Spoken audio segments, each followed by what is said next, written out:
Meus irmãos, a paz do Senhor, estamos iniciando mais uma escola bíblica online aqui pelo Facebook. Estamos no templo sede da Igreja Assembleia de Deus Missão, em Itacaré, e neste dia estudaremos sobre a iluminação espiritual na vida do crente ou na vida do cristão. E com fé em Deus teremos uma aula riquíssima. Esse assunto é poderosíssimo. O apóstolo Paulo trata sobre isso com muita maestria e com muito poder. Graças a Deus que temos hoje conosco aqui os nobres irmãos que foram convidados para estarem falando sobre este assunto. Conosco está hoje aqui o nosso presbítero, o segundo vice-presidente do campo e também um dos superintendentes da escola bíblica, o presbítero Geraldo Moreira. Paz do Senhor, presbítero Geraldo. Paz do Senhor, Diácono Gustavo, superintendente da escola bíblica. Amém. Conosco também o nosso presbítero Hamilton Aquino, ele que é o pastor em Camboinha e também segundo secretário aqui de Itacaré. A paz do Senhor, Diácono Gustavo, a paz do Senhor para todos que estão nos assistindo, que Deus abençoe e que possa acompanhar aí conosco essa grande aula. Também está conosco o nosso querido presbítero e primeiro vice-presidente do campo de Itacaré, o presbítero Robson Ramos. Paz do Senhor, presbítero Robson. Paz do Senhor, Diácono Gustavo, e para os demais irmãos que estão aqui comigo. E para você que está nos acompanhando aí na sua casa, no seu trabalho, onde você se encontrar, a paz do Senhor para você, que Deus abençoe e nos acompanhe. Amém. Para iniciarmos a aula de hoje e que Deus nos dê uma excelente aula, eu quero pedir que o presbítero Robson faça a Deus uma oração, pedindo exatamente que Deus nos dê uma aula abençoada. E você que está nos assistindo, não saia daí. Já estaremos falando sobre esse poderoso assunto. Amém. Vamos lá. Senhor nosso Deus, nosso Pai, em nome de Jesus nós te agradecemos por mais uma oportunidade que o Senhor nos deu de nesta manhã, Senhor, podermos estar reunidos para nesta feita, Senhor, podermos estar estudando a Tua Palavra. Senhor, nós te pedimos a orientação do Teu Espírito Santo, que venha nos conduzir nesse estudo, Senhor. Enquanto nós estivermos ministrando a Tua Palavra, que o Teu Espírito Santo vai trabalhando nos corações dos ouvintes, meu Senhor, porque sabemos que o Senhor tem uma palavra para as nossas vidas. Por isso, nos orienta, nos dá sabedoria, entendimento e nos capacita em o nome de Jesus. Amém. Amém. Eu quero pedir também que o nosso presbítero Hamilton Aquino faça a leitura do texto, que será o texto, que foi o texto escolhido por base. E você que está em casa que não tem a sua revista, deixa a sua Bíblia aberta no livro de Efésios, no capítulo 1, porque é lá que estaremos estudando nessa manhã. Amém. Como já foi mencionado aí o texto, o livro que vamos estar lendo, acompanhe conosco. Efésios capítulo 1, versículo 15. Pelo que, ouvindo eu também a fé que entre vós há no Senhor Jesus e o vosso amor para com todos os santos, não cesso de dar graças a Deus por vós, lembrando-me de vós nas minhas orações, para que o Deus, nosso Senhor Jesus Cristo, o Pai da glória, vos dê em seu conhecimento o espírito de sabedoria e de revelação, tendo iluminado os olhos do vosso entendimento, para que saibais qual seja a esperança da sua vocação e quais as riquezas da glória da sua herança nos santos, e qual a sobreexcelente grandeza do seu poder sobre nós, os que cremos segundo a operação da força do seu poder, que manifestou em Cristo, ressuscitando-o dos mortos e pondo-o à sua direita nos céus, acima de todo principado e poder e potestade e domínio e de todo nome que se nomeia, não só neste século, mas também no vindouro. E sujeitou todas as coisas a seus pés e sobre todas as coisas a constituiu como cabeça da igreja, que é o seu corpo, a plenitude daquele que cumpre tudo em todos. Amém. Amém. Hoje estudaremos sobre esse assunto, A intenção da escola bíblica dominical é pegar esses textos da Bíblia e explicar, trazer explicação e elucidação dos textos. O texto de hoje, o apóstolo Paulo fala sobre tendo aberto os olhos, a segunda iluminação espiritual. Nós vamos entender o que significa isso. O apóstolo Paulo também fala sobre a sobreexcelente poder de Deus. A intenção da aula de hoje é explicar sobre o que significa cada ponto desse que o apóstolo Paulo fala em sua carta. Qual relevância tem isso hoje para as nossas vidas? Essa é a intenção da escola bíblica. Então, você não tem revista, fique com a sua Bíblia aberta nesse versículo e nós entenderemos. Falar sobre iluminação espiritual na vida do cristão é um assunto muito importante, porque através da iluminação espiritual na vida do cristão que chega o entendimento, a luz do entendimento do Evangelho. Então hoje nós entenderemos sobre essa iluminação, como é que ela se dá, e eu já de antemão vos adianto aqui que a filosofia seguida pelo escritor é a mesma adotada por nós. Nós entendemos que ao cristão é impossível que ele tenha o pleno conhecimento de Deus, pelo menos ele não terá nessa vida. Teremos sim o pleno conhecimento de Deus, mas não é nessa vida, não é enquanto estamos aqui, porque Deus é um ser incomunicável. E ao ser humano, segundo o nosso raciocínio, segundo a nossa lógica, nós não conseguimos entender a Deus. Mas nem por isso Deus deixou de se revelar a nós. E as revelações acerca de Deus está na Bíblia Sagrada. Vamos aprender sobre esse assunto? E para iniciarmos falando um pouco desse assunto, eu já quero perguntar ao presbítero Robson. Olha só, o desejo do apóstolo Paulo era que os cristãos em Éfeso entendessem a riqueza do poder de Cristo. Nas orações do apóstolo Paulo em prisões, encontramos as bênçãos que ele desejava que os seus filhos desfrutassem. Em nenhum momento, presbítero Robson, nós vemos o apóstolo Paulo pedindo nada material. Muito pelo contrário, nós vemos uma oração intercessória, ele dizendo que se lembrava dos irmãos em suas orações. Eu quero perguntar ao senhor sobre esse não cesso de dar glória a Deus por vós em minhas orações. Por que o apóstolo Paulo fala isso aos irmãos em Éfeso? Muito bem, boa pergunta, porque vemos Paulo manifestando isso, né, na sua carta, no versículo 16, quando ele disse que não cessava de dar graças a Deus. Ele agradecia a Deus, pela vida dos irmãos.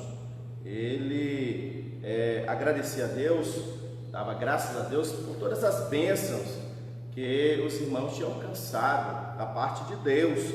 Isso nós vemos no versículo 16. Ele mostra aqui que ele diz que estava lembrando sempre dos irmãos nas suas orações. Isso nos mostra o apóstolo Paulo intercedendo pela vida dos irmãos e agradecendo a Deus pelas bênçãos, como a eleição, a predestinação. Nós vemos Paulo agradecendo pela filiação, dom do Espírito Santo. Isso nós vemos registrado no versículo 3 ao versículo 14. Paulo fazendo esse agradecimento a Deus por essas bênçãos alcançadas, essas bênçãos recebidas pelos irmãos, né? Então Paulo intercede a Deus, e agora na intercessão, Paulo intercede a Deus para que os olhos do entendimento dele fossem abertos, porque precisava que o entendimento deles viesse a ser aberto para eles compreender as riquezas, grandes riquezas que Deus tinha reservado para os eleitos, para os predestinados. E Paulo pede para que Deus, o Pai de nosso Senhor Jesus Cristo, o Pai da glória. O interessante é que ele destaca o termo Pai da glória. Este é um termo hebraico. Esse termo significa que ele é glorioso, né? Que o Pai da glória seja o glorioso, a fonte do poder, né? Então ele estava exaltando o nome do Senhor. Aí ele diz que ele vos dê em seu conhecimento o espírito de sabedoria e de revelação. Então isso era necessário. Paulo estava intercedendo para que esse entendimento fosse aberto. Esse entendimento é a compreensão, para que a compreensão deles fosse aberta, para que ele viesse entender as revelações, né? Para que ele viesse compreender que o Espírito Santo é quem revelava grandes verdades, como a esperança da chamada. Isso nós vemos no versículo 18, ele falando acerca dessa esperança da chamada, quando ele diz: saibais, para que saibais qual seja a esperança da sua vocação, quais são as riquezas, outra que ele apresenta, quais são as riquezas da sua glória e da sua herança aos santos. Então, para que eles viessem compreender isso, essa iluminação espiritual, que é a abertura do entendimento, da compreensão, isso é importante. E vemos isso, Paulo intercedendo, e vemos a importância da intercessão. A importância da intercessão na vida do cristão. Paulo intercede pelos irmãos. Você vê que intercessão é você colocar no lugar do outro. Intercessão é você sentir a necessidade do outro e elevar a Deus isso. Intercessão é você colocar no lugar do outro. Então a importância de estarmos intercedendo, né? Vivemos tempos difíceis em que nós devemos estar intercedendo pelos nossos administradores públicos, intercedendo pelos nossos líderes espirituais. Isso é de suma importância para que a misericórdia de Deus venha alcançar. Então, nesse tempo que nós temos acompanhado, a intercessão é importante. Então, nós não podemos descuidar da vida de oração. É importante, a oração vem nos fortalecer, vem nos manter um equilíbrio. A oração dá um equilíbrio psicológico, porque o homem, quando ele passa a ter uma vida de intercessão, de oração, ele tem um equilíbrio para enfrentar dificuldades. Então, nesse tempo que nós estamos vivendo, de pessoas aflitas, angustiadas, pessoas desesperadas, e muitas pessoas têm descuidado da vida de oração, têm descuidado. Então, orar, é o que a Bíblia diz: orar e sem cessar. E vamos manter a vida de intercessão, porque essa é a vontade de Deus para as nossas vidas. O versículo 16 diz: não cesso de dar graça por vós. Na minha versão King James ainda diz assim: fazendo menção de vós em minhas orações. Então, a gente vê aqui a preocupação de um líder, o apóstolo Paulo, orando pelos irmãos. Paulo não fazia apenas fundar uma igreja, sair e esquecer dos irmãos, né, presbítero Robson? Ele se preocupava em estar orando pelos irmãos. Então já entendemos uma outra coisa, que a iluminação espiritual não vem apenas através de ensino, de teologia, não vem somente através disso, mas acima de tudo também vem através de oração, de intercessão. A oração do justo pode muito em seus efeitos. Ou seja, para você que evangeliza um parente seu, um amigo seu, um vizinho seu, até hoje não chegou a luz da iluminação do evangelho sobre a vida dele, ore por ele, interceda por ele. Talvez o que falta um pouco de intercessão. É o que Paulo fala, que o Deus desse século cegou o entendimento dos incrédulos, para que não resplandeça iluminação, para que não resplandeça a luz do evangelho. Então, não venha ao entendimento das escrituras. Ou seja, o evangelho é tratado como uma luz. É isso. Que ilumina.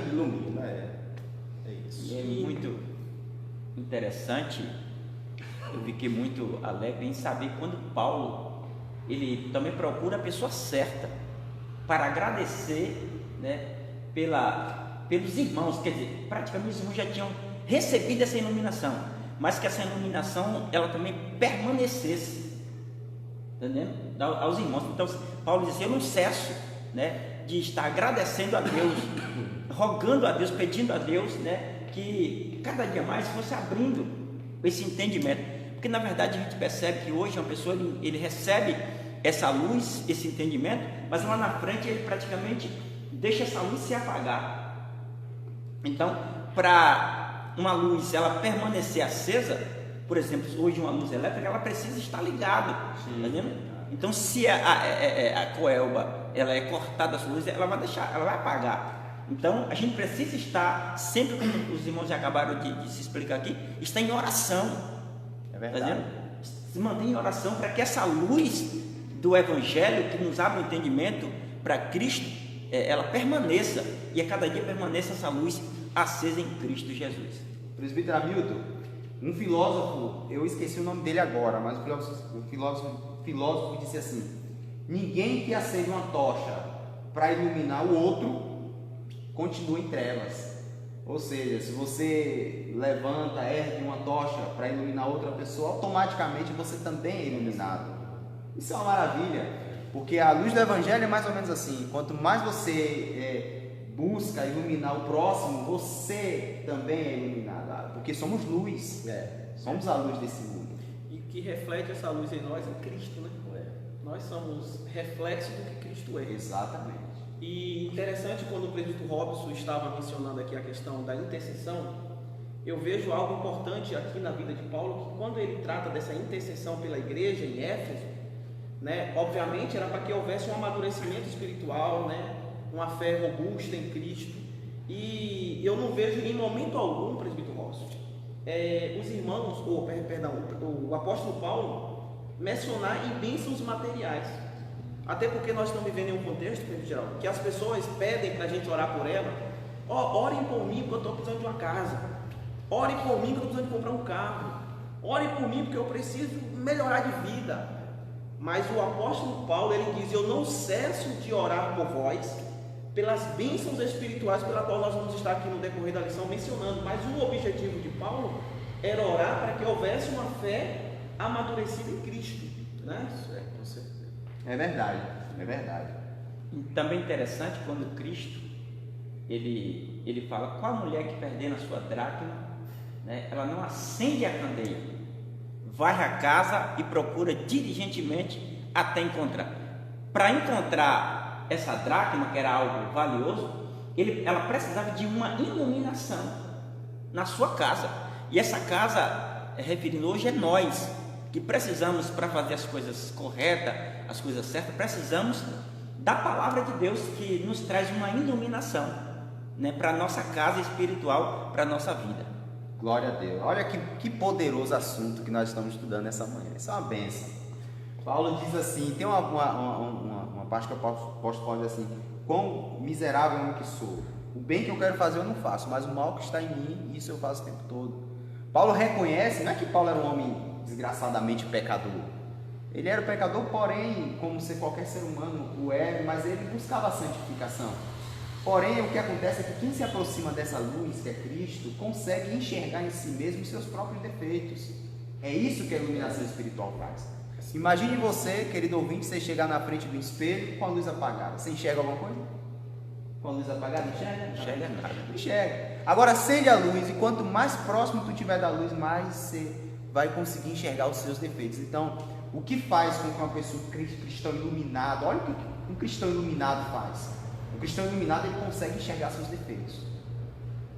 O cristão iluminado não enxerga somente o defeito alheio, ele enxerga seus próprios defeitos. É por isso que é inconsistente a ideia de um cristão ser um cristão iluminado, um crente, um cristão ao mesmo tempo soberbo, orgulhoso, prepotente. Não, porque o cristão iluminado, ele é humilde, porque reconhece os seus próprios defeitos. Verdade. O tema tá bom. Se a gente deixar aqui, a gente vai ficar somente nesse primeiro subponto. Vamos partir para o próximo subponto, porque o apóstolo Paulo fala sobre um outro assunto, dentro ainda da iluminação espiritual, muito bom. Ele fala sobre a questão da vocação e da esperança. Ele fala aí sobre a esperança do cristão, sobre a vocação. E eu quero perguntar ao presbítero Hamilton, o que é que Paulo quer dizer quando ele fala sobre essa questão da vocação? Qual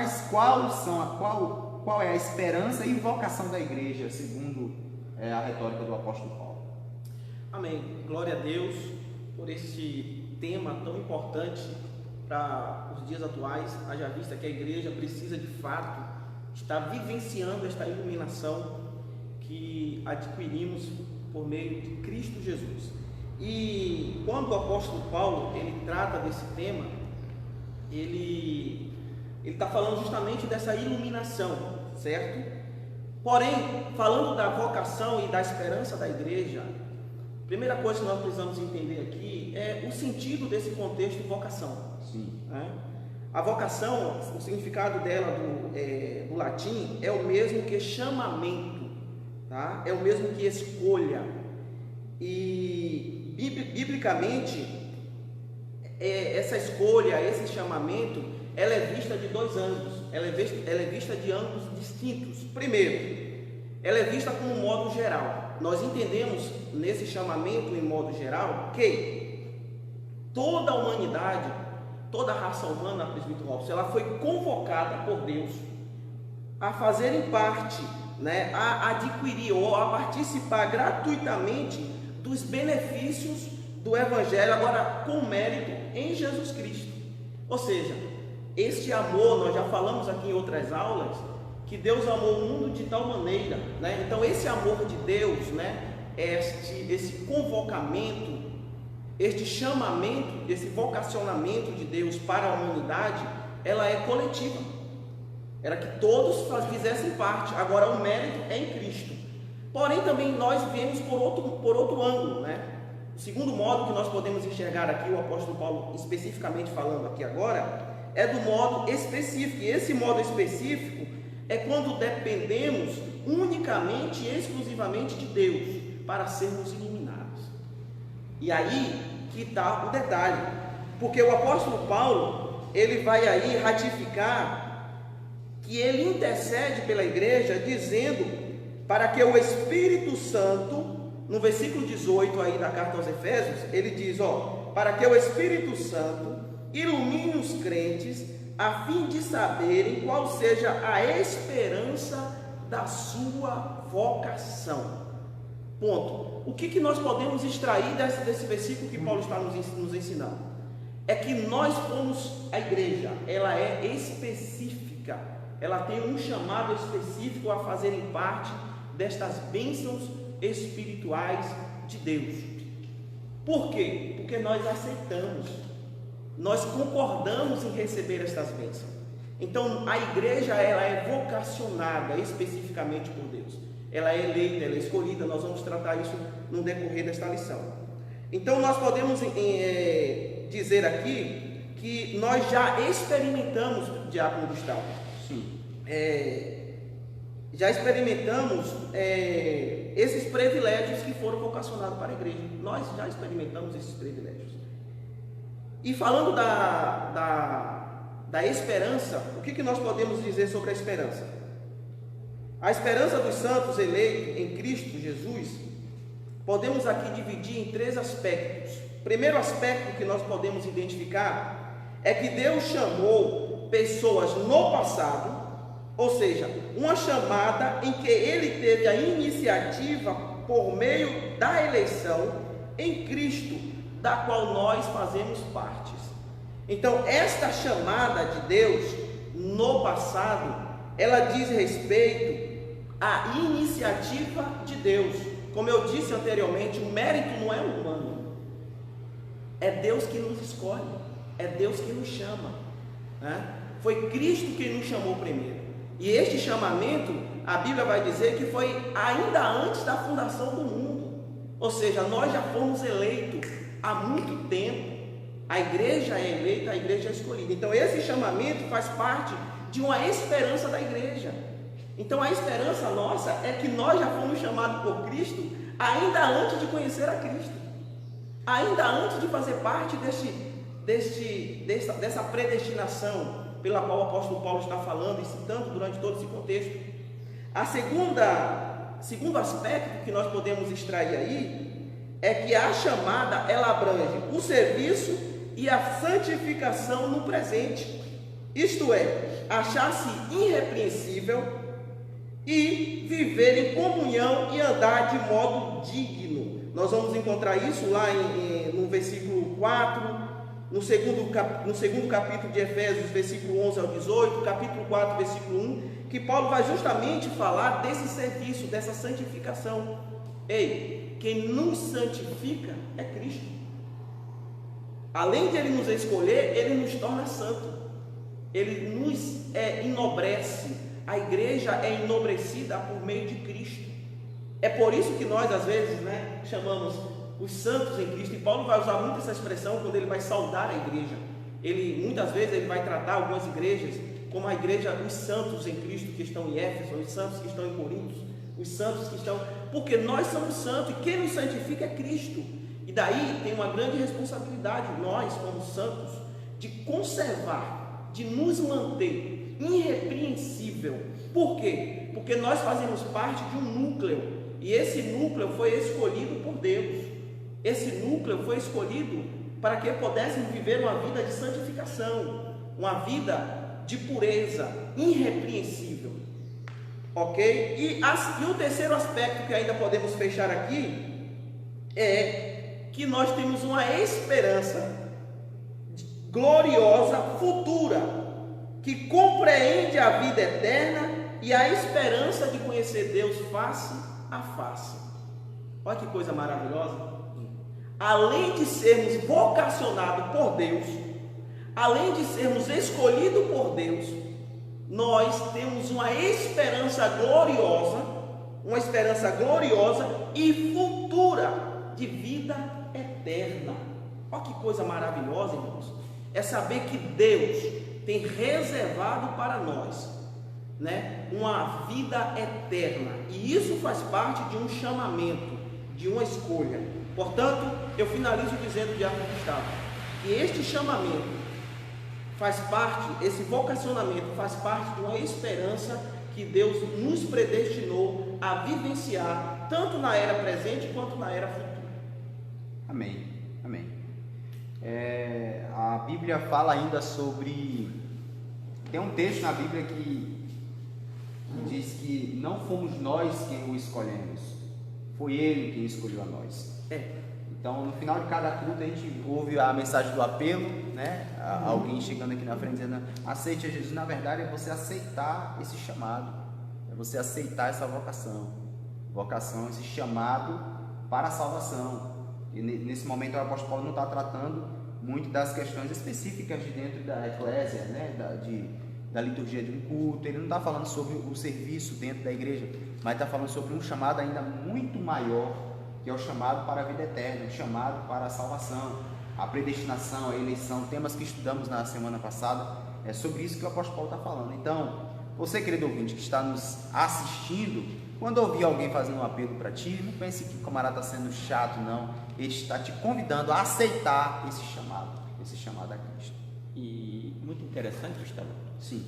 Superintendente, é quando tem esse chamado de uma pessoa que está na igreja, uma pergunta se ele quer aceitar Jesus, depois de uma mensagem, porque essa mensagem realmente ela traz, como nós estamos se tratando aqui, sobre a iluminação, né? Ela abre o nosso entendimento em saber que nós precisamos seguir a Cristo. Sim.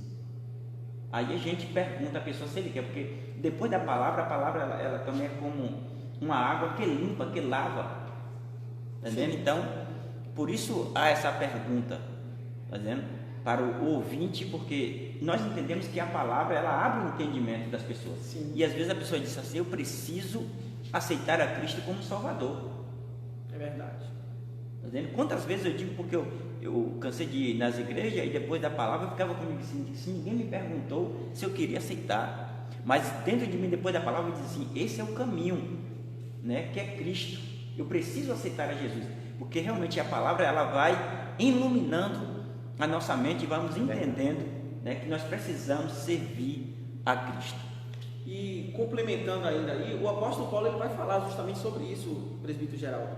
Em 2 Timóteo 1,9 ele diz o seguinte: que Cristo nos salvou e chamou com uma santa vocação, não segundo as nossas obras. Como eu disse, não é mérito nosso, nós não estamos aqui porque nós queremos, estamos condicionados a isso. Porém, o mérito aqui é de Cristo, foi Ele que nos escolhera.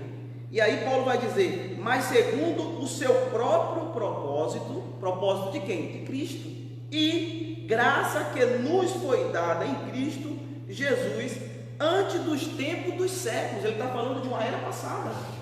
Então, ainda antes de nós até mesmo existir, até mesmo antes de você vir ao mundo, né? Ainda antes de existir talvez este século presente, Deus já havia nos escolhido, Deus já havia nos separado para sermos santos, eleitos e predestinados a uma vida eterna.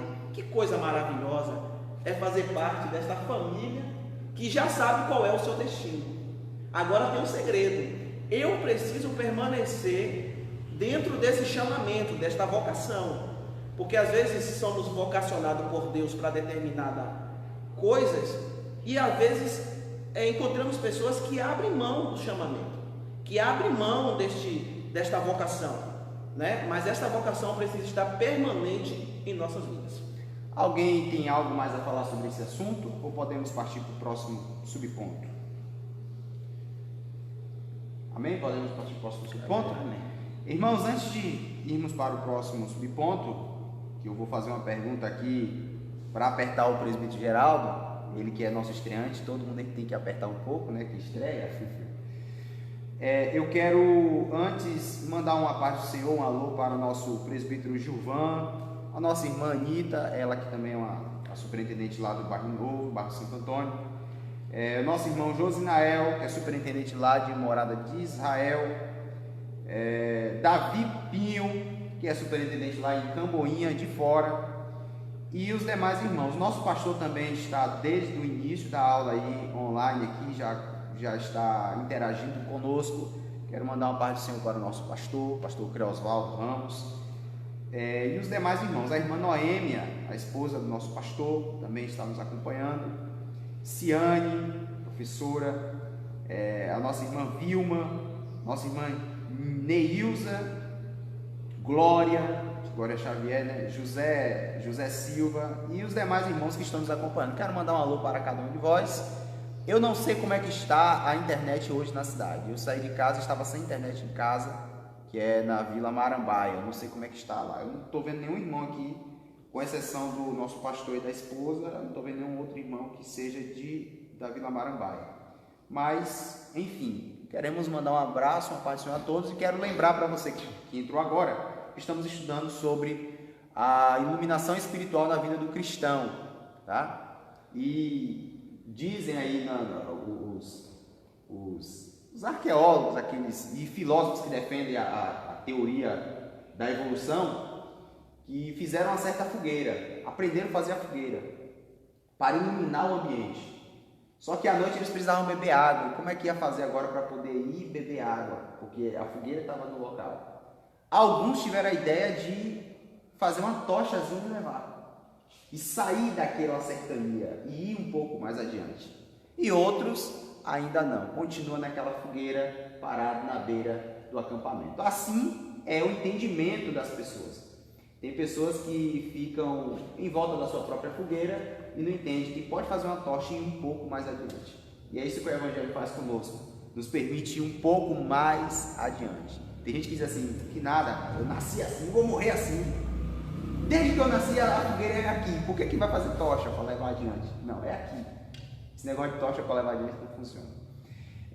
Sobre a lição, o nosso próximo tema, eu quero pedir que você acompanhe conosco essa tocha manual que está sendo feita aqui, para a gente ir um pouco mais adiante, aprender mais ainda acerca de Cristo. Na lição passada falamos acerca da herança. E nessa lição, mais uma vez, caiu esse tema. O presbítero Geraldo, segundo a Bíblia, os salvos tomarão posse de uma herança preparada desde a fundação do mundo. O senhor poderia nos falar um pouco sobre essa herança? Que herança é essa? Graças a Deus, né? Como nós já comentamos, estamos aqui falando sobre uma eliminação e através da palavra, né, nos traz uma iluminação. A pergunta aqui é falando sobre, né, essa herança. E nós entendemos que logo para nós sermos herdeiros, precisamos ser filhos, né? E a Bíblia, ela nos assegura nisso, né? Nos mostra aqui alguns versículos, como Lucas capítulo 20, né? Versículo 36, fala que nós somos filhos de Deus. Romanos 8, 14, 15, 16 e também o 17, ela nos afirma, né, que somos filhos de Deus. Então, aí nós entendemos que somos co-herdeiro das bênçãos de Deus. Glória a Deus. Louvado seja, né, o nome do Senhor. E a sua expressão herdeiro, ela enfatiza o que Deus deu aos seus eleitos. Então, somos eleitos por Deus, sendo filho, né, de Deus por uma eleição, somos eleitos de Deus, filho de Deus. Mas, para nos enfatizar, também aqui no livro de Atos, no capítulo 13, versículo 10, nos fala que também aqui tem os filhos do diabo. Só que, porém, o que é que o diabo ele tem? Se as escrituras ela nos afirma que o diabo ele é mentiroso e também é pai da mentira. Está entendendo?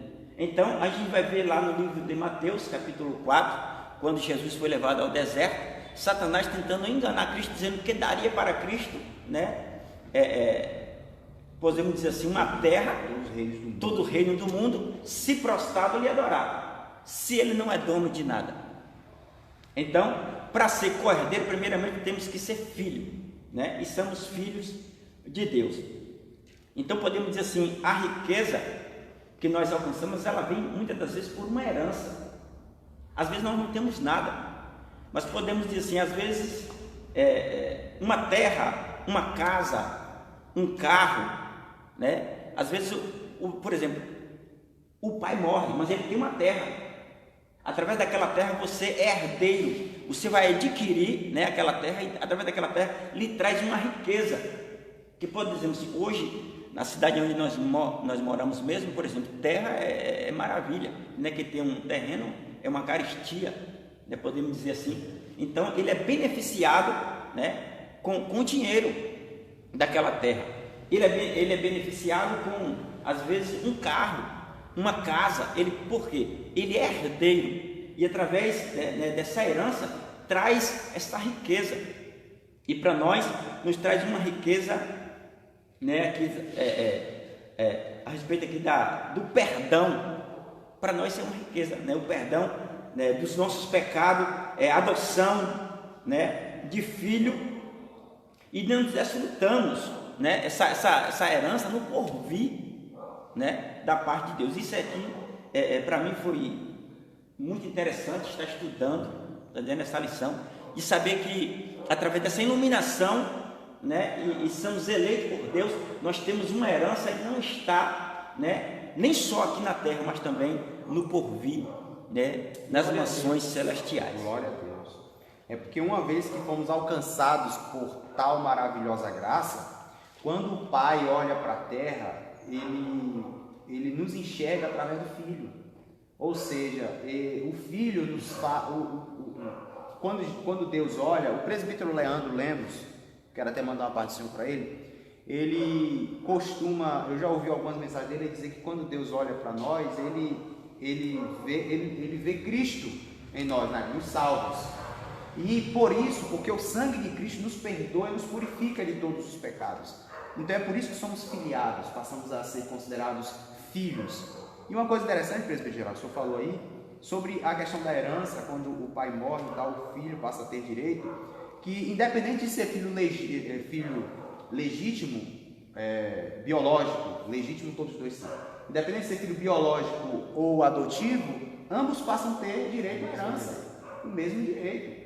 Porque a justiça dá essa legalidade, porque a legitimidade do filho não está na questão sanguínea, mas está na questão da consideração.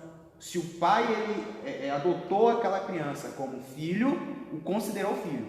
Se está considerado filho, ninguém pode remover a herança que ele tem direito. É verdade. Alguém tem algo mais a falar? E também aqui no livro de São Mateus, capítulo 25, o versículo 34, para nos assegurar mais, né, dessa herança, diz aqui, ó: então dirá o rei aos que estiverem à sua direita: vinde bendito de meu pai, possua por herança o reino que vos está preparado desde a fundação do mundo. Glória a Deus. Quem vai nos dar esta herança é o próprio Deus, dizendo assim: aqueles que estiver à sua direita, ele diz: vinde bendito de meu pai, possua por herança, né, aquilo que está preparado desde a fundação, como já disse aqui o presbítero Hamilton, né, que isso é desde a fundação do mundo. Deus já preparou para os seus eleitos, né? Temos uma herança e essa herança está na mão de Deus. Todos aqueles que vencer herdarão. Glória a Deus. Irmãos, sobre a herança, vocês que são herdeiros também, todos nós somos herdeiros em Cristo. Vocês querem mencionar alguma coisa sobre essa herança ainda, ou podemos passar para o próximo ponto? Pode seguir. Seguir? Amém. O próximo ponto, esse primeiro ponto, estudamos aí sobre a esperança da vocação e as riquezas da glória. Já foi aqui tratado com muita maestria por parte dos convidados. E agora falaremos sobre a sobreexcelente grandeza e força do poder divino. O presbítero Robson, eu quero fazer uma pergunta para ele. O apóstolo Paulo menciona, a partir do versículo 19, sobre uma sobreexcelente poder. Ele fala sobre um sobreexcelente poder, o poder de Deus. O senhor poderia nos explicar o que Paulo, aqui na minha tradução, a tradução King James, ao invés de usar a palavra sobreexcelente poder, ele usa o termo a suprema grandeza do seu poder. Sobreexcelente poder ou supremo poder. O senhor poderia nos falar um pouco sobre este supremo poder? Muito bem. Então, para nós localizarmos onde está esse texto, está no versículo 19, qual nos diz: e o qual a sobreexcelente grandeza do seu poder sobre nós. Então está aqui na parte A do versículo, que Paulo falando acerca dessa sobreexcelência. Aí Paulo ainda continua, isso é a oração de Paulo, né? Sim. É a oração intercessória de Paulo, falando dessa iluminação, para que os irmãos viessem ter conhecimento do que foi discutido aqui, né? Da herança, da vocação. Tudo isso aí é dentro da oração de Paulo. Oração de Paulo. Estamos estudando a oração de Paulo. Que maravilha essa intercessão de Paulo, e como é rico. E que área Paulo abordou. Por isso que essa carta é carta das regiões celestes, né? Mostrando as riquezas celestiais. Então é algo especial. Então Paulo, ainda tratando desta oração, dessa intercessão, ele fala desse poder sobreexcelente. O que é isso? Sobreexcelente é uma palavra de origem grega. Sabemos que tem palavra que tem uma origem, né? Tem palavras que não tem em outra língua, é uma palavra que tem uma origem. Então, essa palavra, oberpalô, significa extraordinário. Então, ele está dizendo, quando ele fala sobreexcelente, ele está falando de algo extraordinário. E quando ele fala de grandeza, porque ele também fala a sobreexcelência, a sobreexcelente grandeza também, ela significa magnitude, né? Magnitude fala de poder, né? O poder sobreexcelente, né? Sobreexcelente poder de Deus. Então ele fala de uma grandeza de poder. Então nós podemos ver a manifestação de poder do Senhor como é algo extraordinário. Se nós formos fazer um paralelo para que nós venhamos ter uma compreensão melhor acerca disso aí, se nós formos analisar, por exemplo, países como o Japão, é um local onde tem muitos tremores de terra, né, terremotos, até mesmo pela área. Então é um local, tanto que os prédios são tudo feitos para suportar grandes tremores. É medida a magnitude daquele tremor, para ver a abrangência e a repercussão. A magnitude 2, magnitude 3, magnitude 4. Quanto mais ela tem essa magnitude, essa grandeza, o poder de destruição é bem maior. É uma forma deles medirem o poder daquele tremor. Isso. A mesma coisa, se nós somos, para entendermos bem a etimologia desta palavra, que vai fazer 75 anos que foi lançada essa bomba sobre Hiroshima e Nagasaki. Foi em agosto de 1945 que foi lançada essa bomba. Até hoje tem vestígio, né, desse processo. Tem vestígios, e você vê que aquela bomba, ela foi uma bomba feita de um metal chamado urânio. 235 foi o metal que foi feito aquele. E quando ele lançou, mais ou menos 8 horas, agora é o que? Quase 10 horas, né? Foi 8 horas e 15 minutos que foi lançado lá. Então a bomba não chegou nem no chão, explodiu a 500 metros de altura e foi algo destruidor.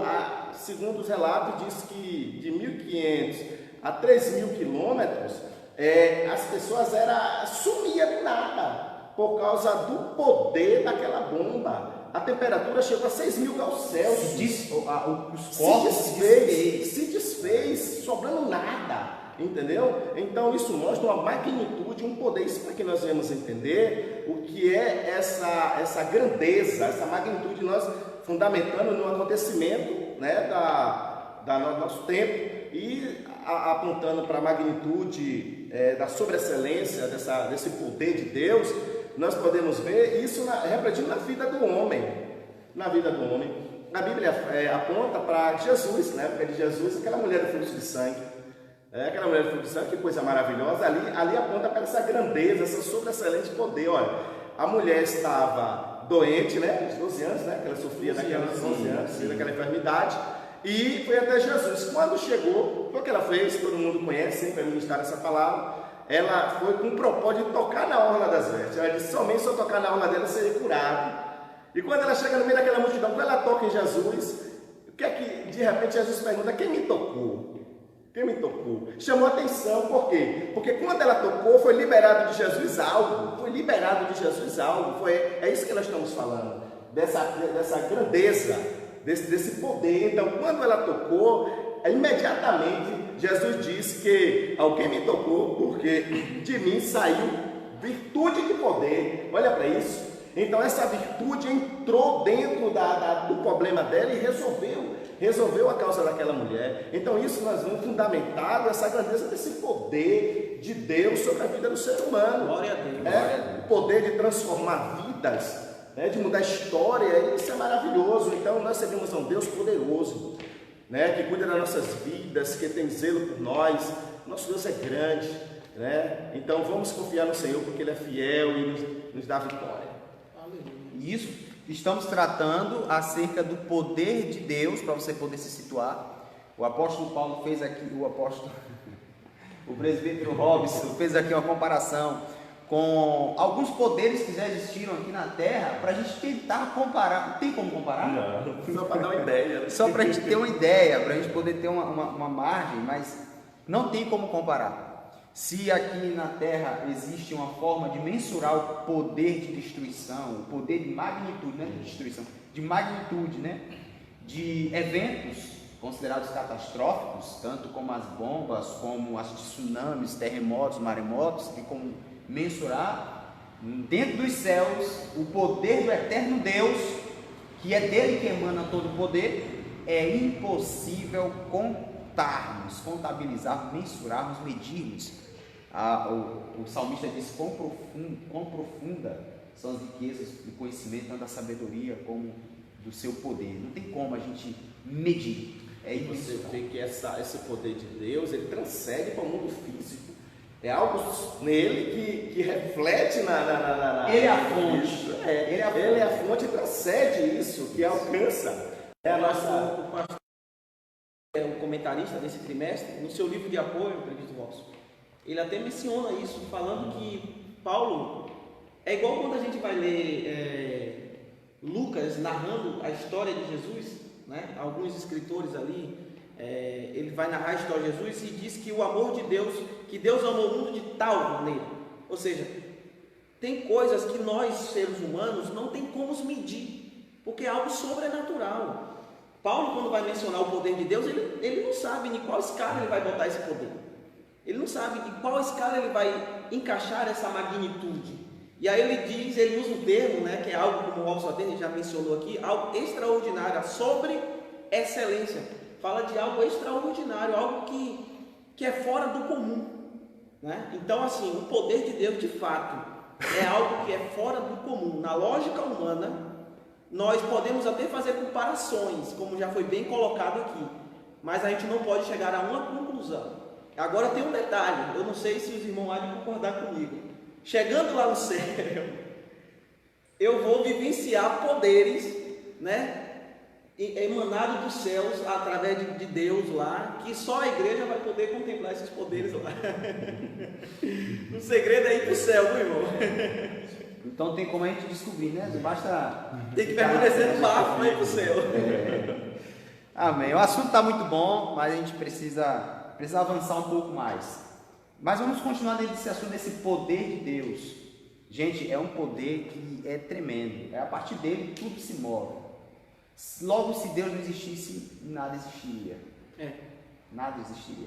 O apóstolo Paulo diz que nele foram feitas todas as coisas. Em Deus foi feito todas as coisas. Aí quando a gente vai ver o tamanho do espaço, que é considerado infinito, o tamanho de todas as coisas que é considerado infinito, tudo isso, a Bíblia diz, foi criado nele. E sem ele, nada do que foi feito se fez. Então é uma coisa assim, pela nossa lógica, dentro dos nossos cálculos aí, a gente não tem como entender. Impossível. E aqueles que tentaram explicar isso não conseguiram. E a gente não pode ser nem profano para tentar explicar, porque se a gente tenta explicar demais, a gente acaba diminuindo Deus, porque por maior que você fale que seja o poder, ainda não vai chegar aos pés do que de fato é verdade. Né? Então, mas vamos lá. Presbítero Hamilton, eu quero pedir que, por gentileza, deixa eu elaborar uma pergunta aqui para ti.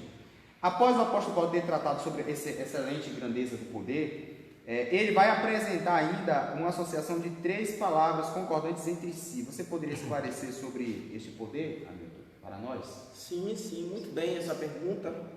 Nós ainda estamos dentro do poder, meu irmão, você que está aí nos assistindo, ainda estamos falando desse poder de Deus. E o apóstolo Paulo, ele vai dar continuidade no versículo 19 aí, falando sobre a operação da força do poder.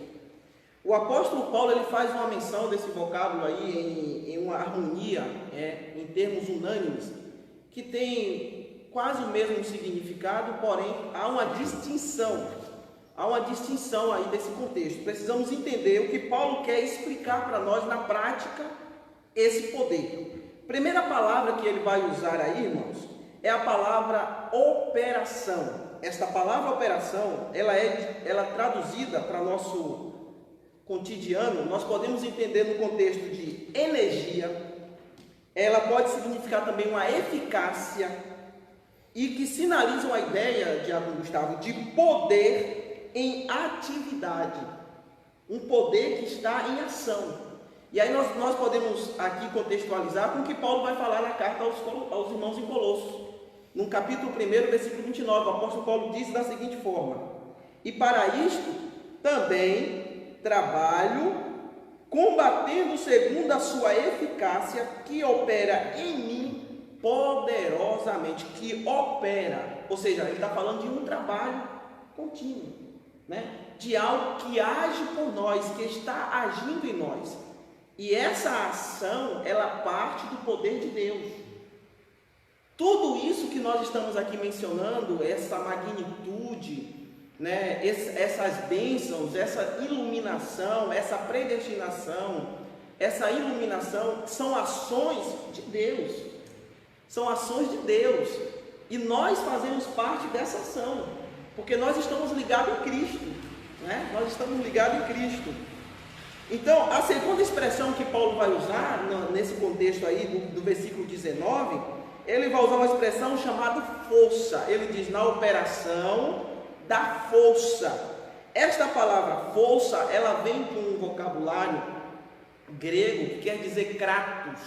A palavra kratos, ela traz uma ideia de intensidade. Olha que coisa maravilhosa. Traz uma ideia de intensidade, ou seja,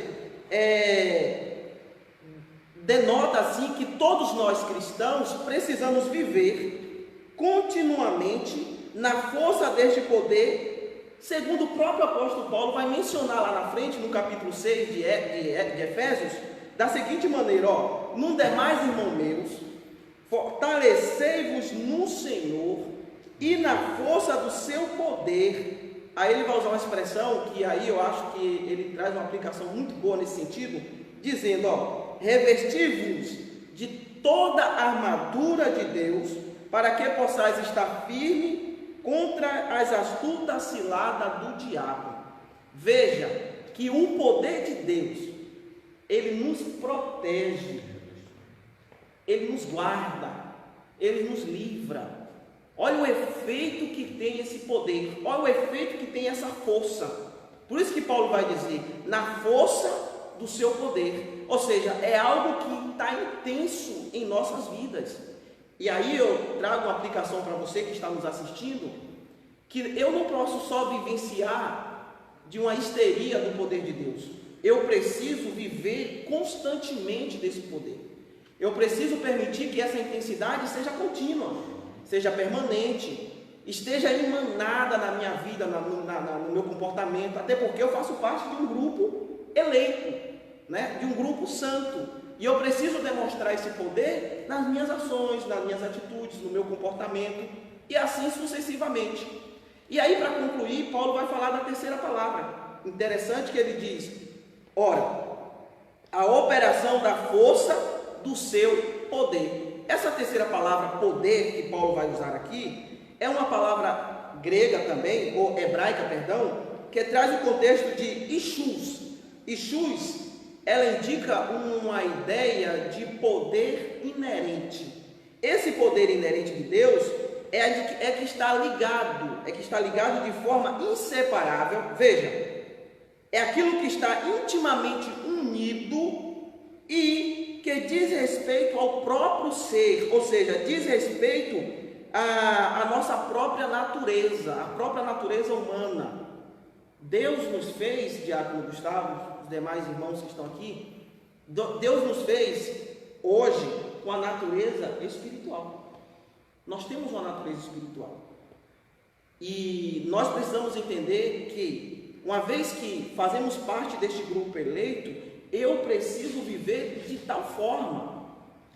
Eu preciso me dedicar a isto, viver uma vida espiritual, uma vida inerente a esse poder. E esse poder, nós podemos tirar uma conclusão do que o próprio apóstolo João, escrevendo no versículo 1, capítulo 1, versículo 12 do seu livro, ele diz o seguinte: mas a todos quanto receberam, deu-lhes o poder de serem feitos filhos de Deus, os que creem no seu nome. Veja, esse poder é dado àqueles que recebem de bom grado, que querem receber, que querem aceitar. E uma vez que nós aceitamos esse poder de Deus, ele nos torna o quê?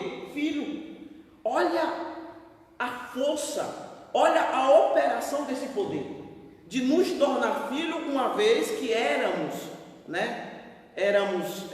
pecadores, éramos sujeito predestinado à morte, porque isso é o salário do pecado.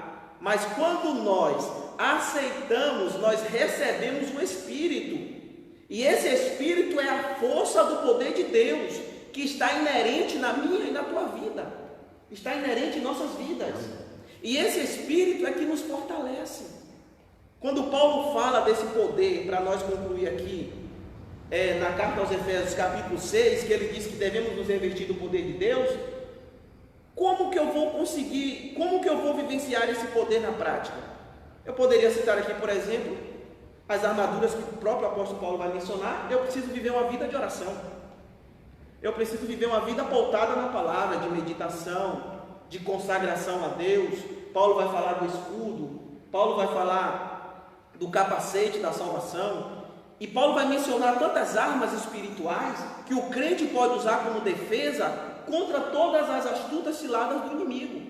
Então, irmãos, nós precisamos vivenciar esse poder de Deus, e sobretudo, esse poder, ele emana do próprio Cristo, sobre a vida do cristão, que está na esperança da vida eterna. Amém, glória a Deus. Eu quero fazer uma consideração aqui, que o presbítero Hamilton falou sobre que esse poder trata-se de um poder ativo, uma força ativa. Uma força ativa. Concordamos plenamente com essa interpretação do nosso presbítero Hamilton, mas eu quero fazer uma ressalva que isso não anula a personalidade desse poder. Deus não é apenas um poder, Deus é uma pessoa, na verdade 3 pessoas, né? Por que eu estou fazendo essa consideração? Porque há seitas por aí que dizem que o Espírito Santo é apenas uma força ativa, uma força, apenas um poder. Não vale a pena nem dar ibope falar o nome dessa seita, mas dizem por aí, modificaram até a Bíblia com relação a isso. Mas nós cremos que Deus é poder, o Pai é poder, o Filho é poder, o Espírito Santo é poder, e ambos, os 3, também são pessoas. Sim. Além de poder, são pessoas. Verdade. Glória a Deus. Eu quero mandar aqui um abraço, uma paz do Senhor para a irmã Neiane, ela que está nos assistindo. A irmã Neane fez aniversário ontem. Um feliz aniversário para a irmã Neane, que Deus te conceda Amém. anos de vida e saúde. Deus te abençoe, meu irmão. Glória a Deus. A irmã Noêmia, no momento em que o presbítero Geraldo estava falando sobre as heranças, a irmã Noêmia disse assim, ó, se não herdarmos nada aqui na terra, maravilhosa graça herdaremos no céu. Glória a Deus por isso também. Verdade. O pastor também falou que nós nos encontraremos. O pastor Creosvaldo, nesse instante, marcou um encontro conosco nas praças celestiais. Diz que nós nos encontraremos com o Senhor nas regiões celestiais, na praça, ainda disse até o lugar, viu, irmãos? O pastor Creosvaldo marcou um encontro com a gente na praça das regiões celestiais. Não disse o dia, porque o dia ele não sabe, mas o endereço ele já deu. Mas só ele dá o nome da praça aí que eu identifico. Estaremos lá, viu, irmãos? Estaremos lá. Glória a Deus. Presbítero Geraldo, ainda estaremos nesse ponto, falando sobre poder, finalizando aqui esse segundo ponto. Eu quero saber do Senhor se o Senhor poderia nos apresentar alguns exemplos irrefutáveis desse poder. Amém. Paulo apresenta aqui 3 exemplos infutáveis da força desse poder. O primeiro é a ressurreição de Cristo, né? Então, assim, é um poder sobre a morte, né? Pois nós sabemos, né, que somos cristãos, que Cristo ele veio sempre falando que ele iria morrer, mas no terceiro dia ele iria ressuscitar. Então, se nós formos falar de poder, a gente vamos ver que a morte, ela é um poder, mas é um poder que Cristo, como nós estamos falando aqui, por mais que nós falamos de qualquer armas que exista poder, Cristo está acima de tudo. Verdade. Interessante que eu estava observando quando o presbítero Robson, ele falou aqui a respeito do poder que tinha uma bomba, de destruir, entendeu? Nós sabemos que o fogo, né, ele tem um poder de destruição, que a bomba também ela pode ser gerada, né, depois que ela explode, é um calor, um fogo, entendeu? E nós vimos isso quando Sadraque, Mesaque e Abednego foi lançado na fornalha, né, através do poder de Cristo, entendendo? Eles não foram queimados.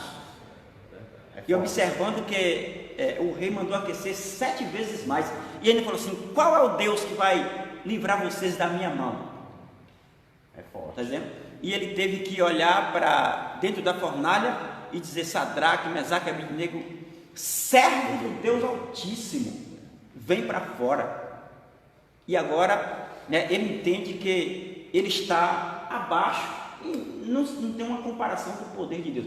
Então, falando desse poder, Cristo, né, ele foi ressuscitado através do poder de Deus, né, que traz a ressurreição, né? Antes de Cristo nós vimos na Bíblia Lázaro, a filha de Jairo e outros demais irmãos que também oraram e pessoas ressuscitaram. Nós vamos, né, estar vendo, né, a força desse poder.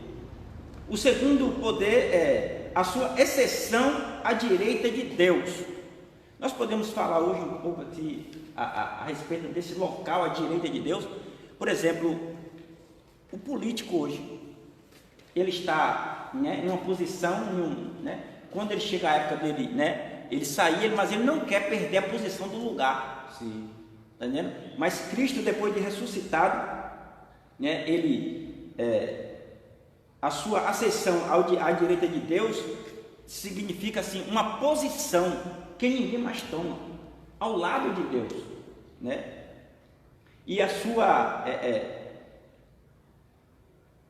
terceira, a sua elevação acima de todos os domínios. E a gente vamos ver aqui como está no contexto da lição em Efésios, né, capítulo 1, versículo 20.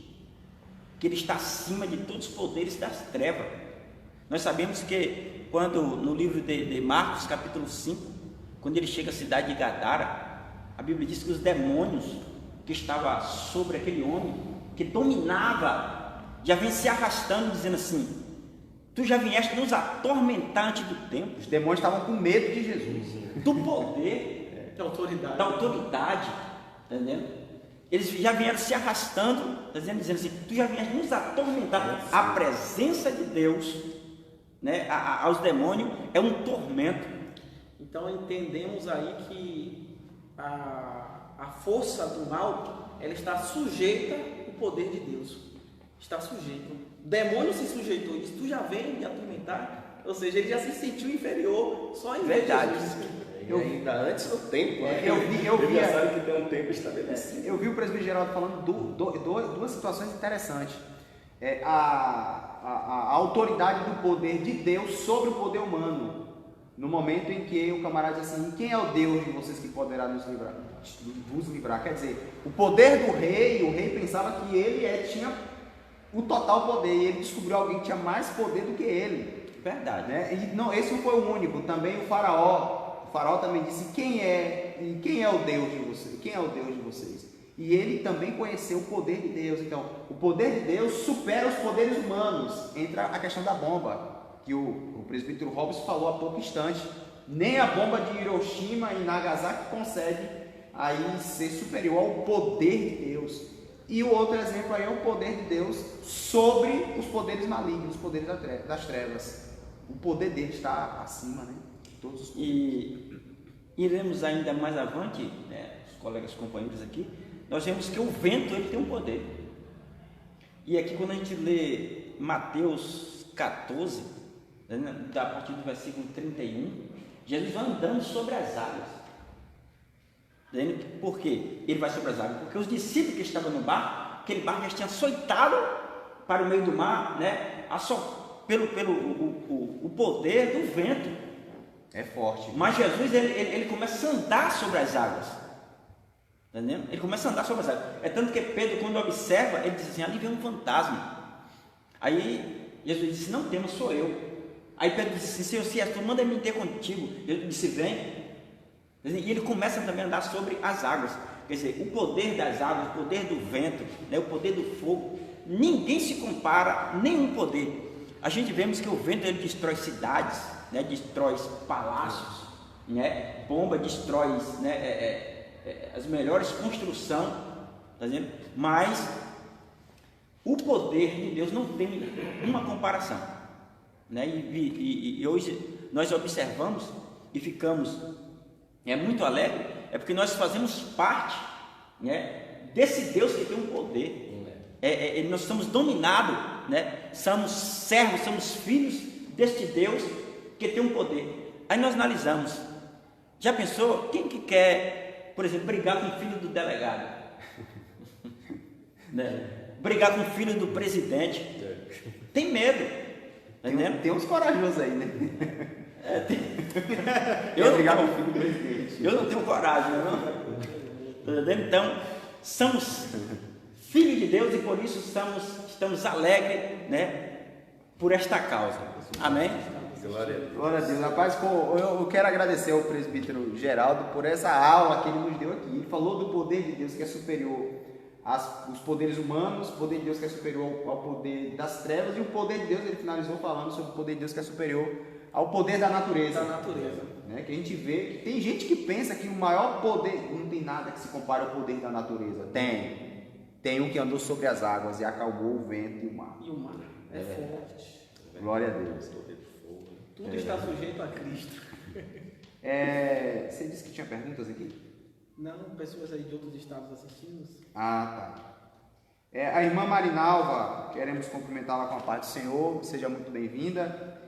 Nosso irmão Disleite Búcio, aqui de Itacaré mesmo. A irmã Mai, acho que é a sua irmã Marilene, né? Essa Mai Santos aqui. Ela. Não sei, pode ser. O irmão Davi Ramos Ferreira. Ele entrou em contato com a gente há uns dias. Ele é de Costa Rica. Ele botou, acho que é Campinas, não? Campinas, acho que é. Campinas, São Paulo. São Paulo, é isso mesmo. Irmão Davi, uma paz do Senhor, um forte abraço. Continue assistindo a gente aqui, você será edificado, porque o que nós estudamos aqui é a palavra de Deus. E glória a Deus por termos você conosco em mais uma live. Toda live ele está aí conosco. Glória a Deus. Que bom.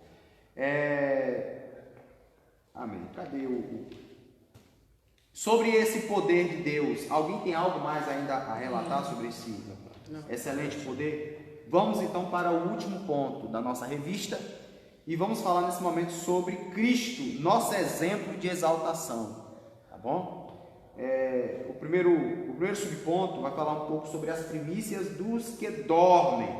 A Bíblia, presbítero Robson, descreve Cristo como a primícia daqueles que dormem.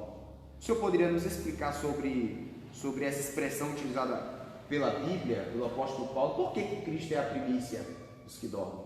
Muito bem, então é um assunto muito bom, até mesmo porque Paulo trata acerca dessas primícias aqui, né, no versículo 20, que primeiro ele fala que manifestou em Cristo, ressuscitando-os dos mortos. Olha aí, esse poder que nós estamos falando aqui, né, esse poder de Deus sobre a natureza, então nós podemos ver o poder de Deus manifestado em Cristo, ressuscitando-os dos mortos. Entendeu? O apóstolo Paulo falou a respeito disso nas suas cartas. Lucas, escrevendo no livro de Atos, ele falou que Deus ressuscitou a Cristo. Foi Deus, o poder de Deus que ressuscitou Cristo.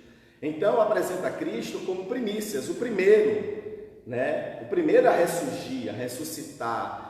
É por isso que Paulo, quando ele escreve aos Efésios, no capítulo 15, aos Coríntios, capítulo 15, versículo 23, olha como é que Paulo diz: mas cada um por sua ordem, 2 pontos. Aí ele apresenta qual é a ordem. Aí ele diz: Cristo, as primícias. Aí depois ele diz: depois, os que são de Cristo na sua vida. Então, ele mostrando aqui, Paulo está mostrando Cristo como primícias, o primeiro a ressurgir, e mostrando que Cristo é o nosso exemplo de exaltação, apontando. E quando ele fala de ressurreição, vemos que esse assunto da ressurreição dos mortos já era um assunto discutido e entendido pelos judeus. Ele já entendia acerca da ressurreição. Até mesmo porque Daniel, no capítulo 12, Daniel fala da ressurreição. Quando ele diz assim: muitos que dormem do pó ressurgirão. Então ele está falando de ressurreição, ressurgir, voltar à vida. Então ele está falando dessa ressurreição. E aí quando nós vamos para lá para o livro de João, capítulo 11, nós vemos quando Jesus vai até a casa de Marta, porque Lázaro tinha morrido. Nós vemos ali, o presbítero Geraldo tocou até na questão de Lázaro, o poder de Deus manifestando Lázaro ali. E nós vemos que Marta foi ao encontro de Jesus e ela disse o seguinte: olha o diálogo de Marta com Jesus. Eu sei, Senhor, que ele ressuscitará na ressurreição dos últimos dias. Ela tinha esse entendimento dessa ressurreição, ela sabia que isso ia acontecer. Isso não era algo que era uma doutrina que estava ensinada naquele momento, não. Já era algo que já era, ele já sabia sobre isso. Então, Jesus ressuscitou Lázaro, trouxe a vida a Lázaro, porque ressurreição, se nós formos entender o termo ressurreição, é o ato ou efeito de ressurgir ou de ressuscitar, o retorno da morte à vida. Então foi isso que aconteceu com Lázaro. Jesus trouxe ele à vida. Agora, há um detalhe na questão de Lázaro, que muitos homens da Bíblia morreram e ressuscitaram. Voltaram a ter oportunidade de viver mais uma vez, mas no fim todas acabaram por morrer definitivamente. No caso de Lázaro, ela voltou a morrer definitivamente. Sim. Agora, o que é que vai se cumprir em Lázaro? Aquilo que Marta falou, ele vai ressurgir na ressurreição agora. Então, por isso que Cristo primeiro, porque Cristo morreu e ressuscitou. Por isso que nós temos essa confiança. Então, presbítero Robson, porque assim, no Antigo Testamento temos diversas menções de algumas pessoas que ressuscitaram. A filha daquela viúva que Eliseu ressuscitou. No Novo Testamento temos Lázaro e temos outras ressurreições, como a filha de Jairo. Tudo isso foi anterior à de Jesus. A de Jesus. Só que o que acontece? A de Jesus, ela é uma ressurreição para a vida eterna. Uhum. Ele ressuscitou para não morrer mais. Então, ele é a primícia, porque assim como ocorreu com ele, ocorrerá conosco também. Não será mais uma ressurreição como essas ressurreições aí, que era uma revivificação. Só revivia uma nova vida de novo e depois morria. Tinha uma oportunidade de viver de novo e depois morria definitivamente. Que era o caso de Lázaro, ou seja, está lá aguardando aquilo que está lá em Daniel, que muitos ressurgirão do pó, né? Então, ou seja, Cristo morreu, ressuscitou e está vivo. Isso. Lázaro morreu, ressuscitou e morreu de novo. Morreu de novo, isso. E ainda vai ser ressuscitado. Vai ser ressuscitado. Então o entendimento da irmã da irmã de Lázaro não estava errado. Eu sei que ele vai ressuscitar na ressurreição do último dia. Ele de fato vai ressuscitar, nós também sabemos disso. Só que naquela ocasião Jesus queria reviver ele. Isso. E ele até disse assim: eu sou a ressurreição, A ressurreição e a vida. E até Olha porque- aí, eu sou a ressurreição e a vida. Aí a gente vê os dois, as duas ressurreições aí, Isso, praticamente. isso. A vida que ele voltaria a ter naquele momento e a ressurreição, que é essa dos últimos dias, que nós também a experimentaremos. Foi por isso que os judeus, naquele jantar que foi dado, os judeus ficaram lá observando para ver Lázaro, que Jesus tinha ressuscitado dos mortos. Chamou a atenção aquele fato. Sim. Entendeu? Então, o que nós entendemos com isso? Por que Cristo é nosso exemplo de exaltação? Por quê? Porque Ele, como primícia dos que dormem, ressurgiu, vive eternamente. Então, Jesus nos garantiu isso. Que é tanto que Paulo, escrevendo aos Tessalonicenses, capítulo 4, versículo 14, ele afirma isso, dizendo que nós também ressuscitaremos, entendeu? Todos que dormem no pó ressuscitaremos. Tessalonicenses, capítulo 4, versículo 14. Deixa eu ler aqui, rapidinho para nós entendermos isso aqui. Enquanto o presbítero Robson está procurando, a doutora Angélica Rondas Pimenta está mandando um forte abraço para Milton Aquino. Amém, doutora. Deus abençoe. Ela está em BH. Um abraço aí para o pessoal de BH. Exatamente. Glória E a irmã Lidinês está concordando com o nosso presbítero Geraldo. Está dizendo que você fez falta, viu? A sua ausência aqui. Está dizendo que fez falta. Muito obrigado, meu irmão. Continua orando por nós. Deus em Cristo o abençoe. Isso. Versículo 14. Porque se cremos que Jesus morreu e ressuscitou, olha aí, assim também aos que em Jesus dormem, Deus os tornará a trazer com ele.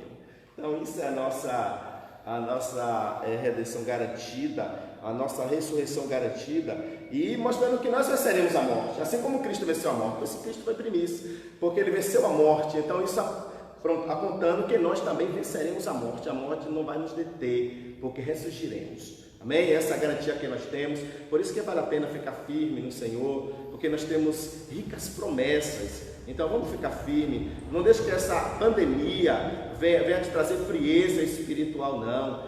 Lute, batalhe, se firme no Senhor, porque Jesus está voltando. Glória a Deus. Enquanto o presbítero Geraldo estava falando sobre esse poder, a irmã Noêmia, a esposa do nosso pastor, disse que esse poder vai detonar o coronavírus. Ô, glória! Eu creio, irmão Noé. Glória a Deus. Amém. Irmãos, já falamos aqui sobre esse poder, sobre a primícia dos que dormem e que seremos ressuscitados junto com os que dormem por ocasião do arrebatamento da igreja. E nesse momento vamos falar um pouco sobre a posição de Cristo hoje. Vem cá. Jesus Cristo veio, nasceu como homem, viveu como homem, morreu como homem, ressuscitou, foi levado ao céu. Aonde se encontra Cristo hoje? Qual a posição dele hoje? Hoje ele ainda é considerado o filho de Maria? Será? Qual é a situação de Jesus hoje? Hoje ele ainda é considerado um homem, um ser humano? Ou será que hoje ele recebeu algum tipo de título que o coloca sobre tudo e sobre todos? Vamos entender sobre esse poderoso assunto. E eu quero perguntar o nosso, falando ainda sobre esse Cristo exaltado, a nosso irmão Hamilton. A Bíblia mostra que após chamar Cristo da sepultura, Deus o elevou para o trono, pondo a sua direita no céu. Queremos saber como que se vê essa ascensão e por que a Bíblia diz que Jesus está à direita do Pai, nas regiões dos céus de glória. Glória a Deus. Quando Paulo reforça essa questão do poder de Deus, quanto à elevação de Cristo ao trono, pondo ele à sua direita, isso está no versículo 20, você que está acompanhando aí na Bíblia, do capítulo 1 de Efésios.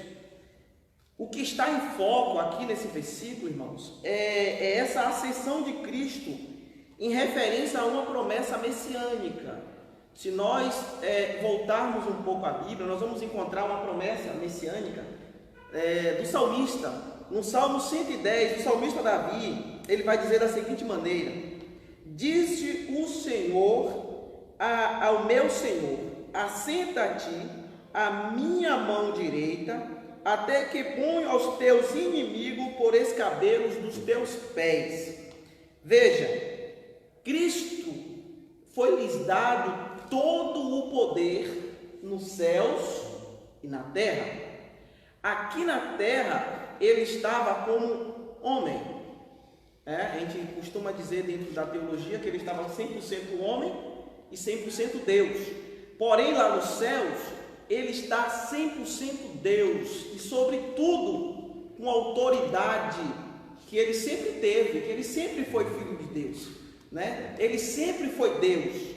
E o Pai lhe fez essa promessa. Se nós observarmos, Paulo escreve na carta aos Efésios, capítulo de número 2, a partir do versículo 5 a seguir, vai dizer que Cristo se esvaziou da sua glória para se fazer pecador por nós, ou levar sobre si a culpa do pecado. Então veja que antes de ele descer à terra, ele tinha esse título, ele tinha essa autoridade, esse poder, e uma vez que ele é assunto aos céus, ele recebe de volta aquilo que é dele. E além do mais, Diácono Gustavo, sim, ele é colocado em um nível de igualdade, mostrando que ele e o Pai é um. É um quê? É um Deus que tem autoridade. E eu vejo aqui o Pai colocando ele como linha de frente. Nós podemos dizer que hoje o Cristo, ele é o nosso mediador. Sem ele ninguém verá Deus. Sem ele ninguém vai chegar aos céus. Nós podemos dizer que Cristo é o nosso sumo sacerdote, é que perdoa nossos pecados para sempre. Então, você que está nos assistindo, nós podemos aqui ainda enfatizar o fato de Cristo estar à direita de Deus, um episódio muito importante, presbítero Geraldo. Quando Estevão, que era um dos diáconos da igreja primitiva, estava sendo apedrejado ali, nós encontramos ele caído ao chão, e ele olha para os céus, naquele momento que estava sendo morto, e ele diz que vê os céus abertos, e assentado à direita de Deus, o Cristo ressurreto, estava assentado à direita de Deus e glorioso. Olha que coisa maravilhosa, uma confirmação de que de fato Cristo está assentado à direita de Deus. E, portanto, nós podemos aqui afirmar que este grau de exaltação para uma posição de honra e de autoridade indica aqui um completo triunfo de Cristo, né? Indica aqui de Cristo sobre o pecado, sobre as forças do mal, sobre todos os principados. Se nós observarmos em Filipenses 2, 9 ao 11, o apóstolo Paulo vai dizer o seguinte: pois quem também Deus o exaltou sobremaneira e lhe deu um nome que é sobre todo nome, para que ao nome de Jesus se dobre todos os joelhos do que estão nos céus e na terra e debaixo da terra, e toda língua confesse que Jesus Cristo é o Senhor, para a glória de Deus Pai. Então ele está, Diácono Gustavo, com todo esse poder, né? Nós ainda vamos falar sobre essa exaltação do poder de Deus, mas só para fechar esse ponto, nós podemos concluir aqui dizendo que esse triunfo, ele também assegura a igreja, como já foi bem mencionado aqui pelo presbítero Robson, né? Ele vai falar isso, tratar desse assunto ainda na carta aos Coríntios, capítulo de número 15, e vai falar que ele deixou um penhor, deixou a igreja penhorada a receber ou ter participação celestial, né? No que tange ao arrebatamento da igreja. Então nós temos uma garantia, nós temos uma certeza que assim como Cristo ressuscitou dentre os mortos, nós também receberemos essa ressurreição em Cristo Jesus. Então, querido, não se preocupe não, Deus nos deu a garantia. Através de Cristo Jesus, nós temos a certeza que seremos elevados, não ficaremos à direita de Deus, né? Porque essa dádiva é de Cristo, mas nós teremos lugar. E eu digo mais, João escrevendo a carta, o seu evangelho, João 10, ele vai dizer que Jesus, quando foi assunto aos céus, ele fez uma promessa dizendo: eu vou para o Pai e vou preparar lugar, ou seja, vou preparar morada, para que aonde eu estiver, estejais vós também. Então esta promessa é garantida, esta promessa está feita e ponto final. Eu digo mais, é ponto final porque ele hoje é rei. Não é verdade? Ele hoje é rei, está no domínio de todas as coisas, tem o poder de todas as coisas, e tudo já está sujeito a ele, porque ele é Deus, Cristo Jesus.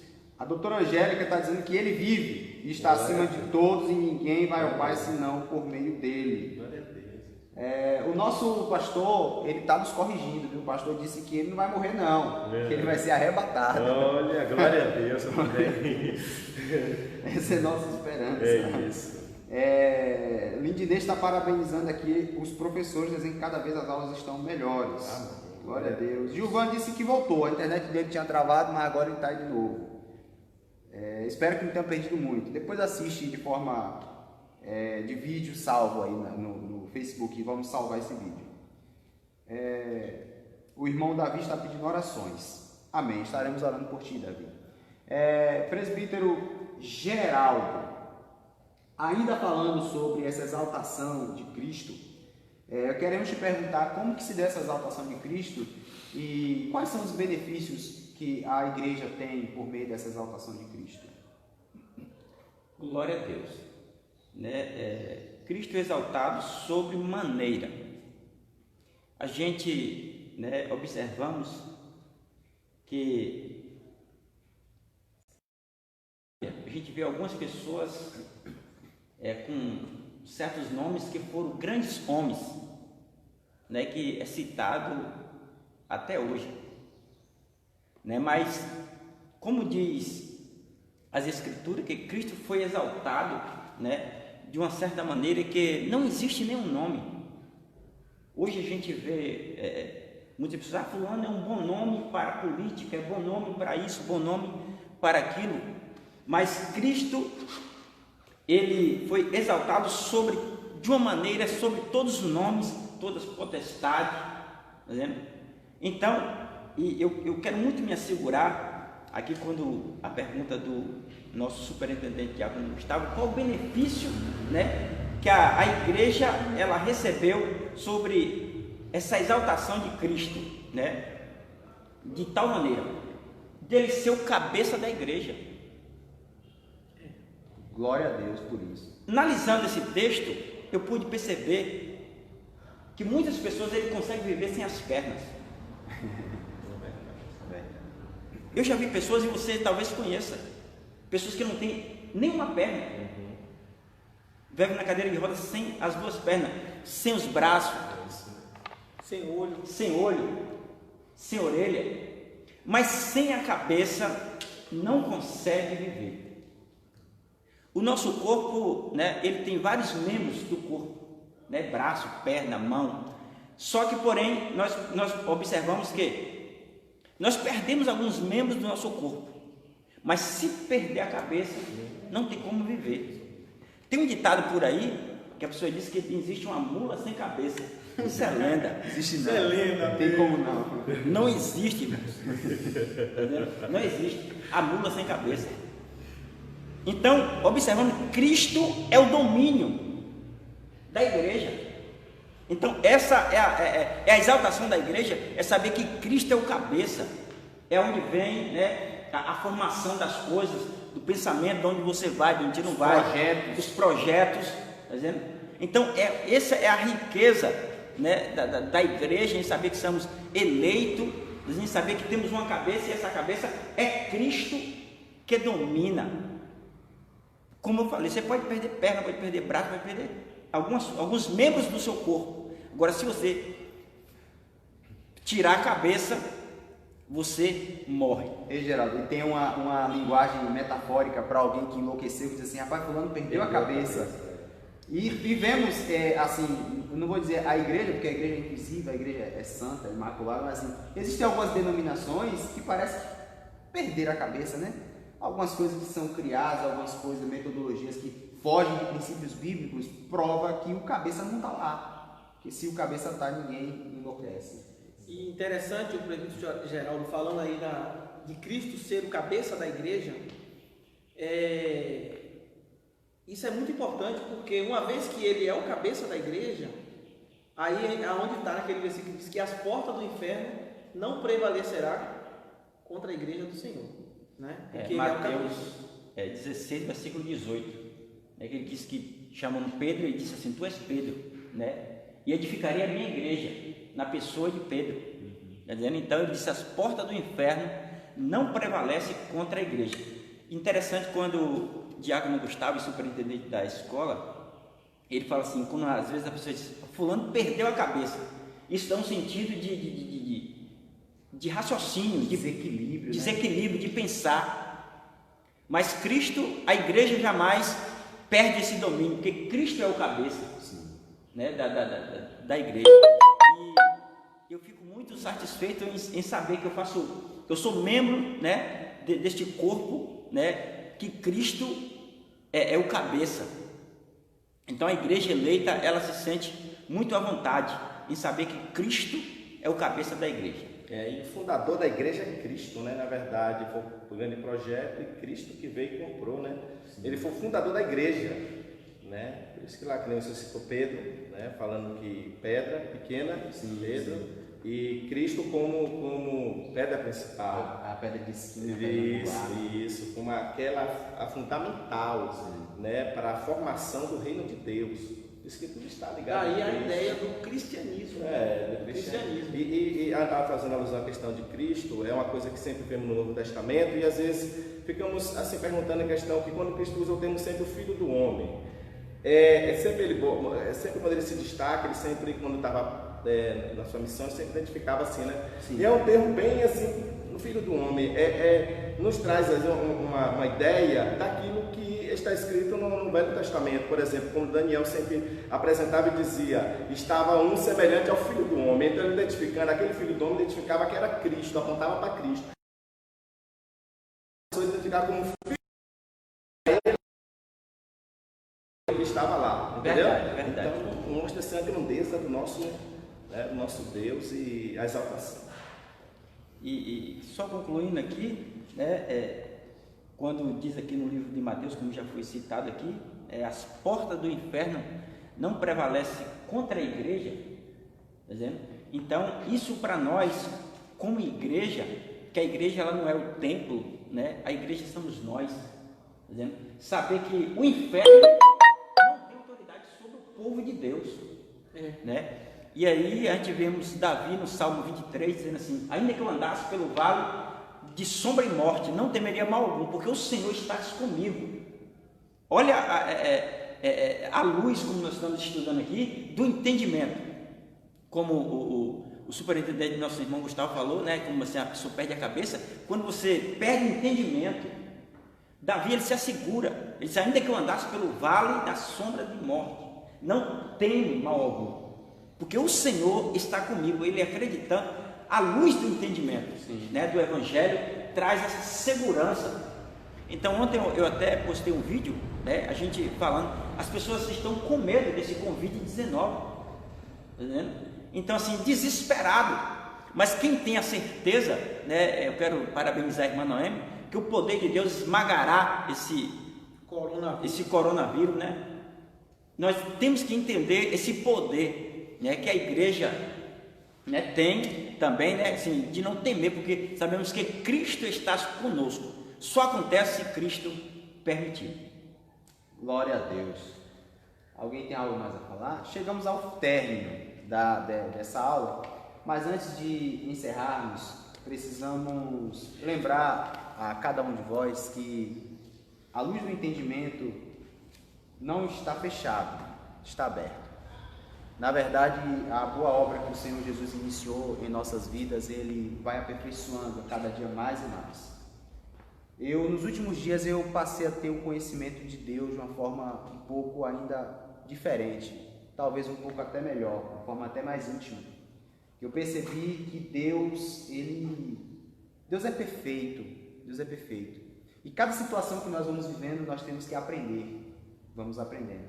Você que está nos assistindo aí, sai de perto da fogueira e permita que essa tocha te conduza um pouco mais adiante. Tem umas expressões que as pessoas utilizam: eu nasci assim, vou morrer assim. Não, meu querido, os seres humanos foram feitos e os seres humanos, após ser criados, nós vamos aprendendo, nós vamos nos modificando. Se pararmos para analisar quem éramos alguns anos atrás e olharmos quem somos hoje, nós vemos que nós mudamos. Nós temos a capacidade de mudar e de aprender e de melhorarmos. Então, que a luz do Evangelho possa clarear na tua vida, que a luz do Evangelho possa clarear nos teus parentes, na tua casa. Falamos aqui sobre o poder de Deus. Queridos, tem ateus que chegam aí em redes sociais, a gente vê o tempo todo, a gente diz que eu parei até de discutir com eles, porque assim, por meio da lógica, eles querem que a gente apresente Deus por meio da lógica. Por meio da lógica é impossível. Se eu disser que a laranja que eu estou chupando é doce, eu vou estar apenas tentando convencer. A pessoa só vai saber se é se experimentar. Não tem quem prove que uma laranja é doce se não experimentar. Deus, nós precisamos ter uma experiência vivida com Ele para entendermos quem Ele é. Então eu quero nesse momento lançar esse convite para você. Estaremos fazendo oração aqui. Na oração quero até pedir que quem fizer a oração, o presbítero geral, pedir que faça a oração e que lembre de Davi. Ele pediu oração, a gente não sabe qual a situação que ele possa estar enfrentando. Está nos assistindo em toda a live, está nos assistindo. Como? Ah, tá. Entendeu? Então, meus queridos, eu quero te convidar, quando tudo isso passar, volta para a igreja. Eu acho que isso aqui é um prenúncio. Muitos procurarão um templo e não encontrarão. Estamos vivendo isso hoje.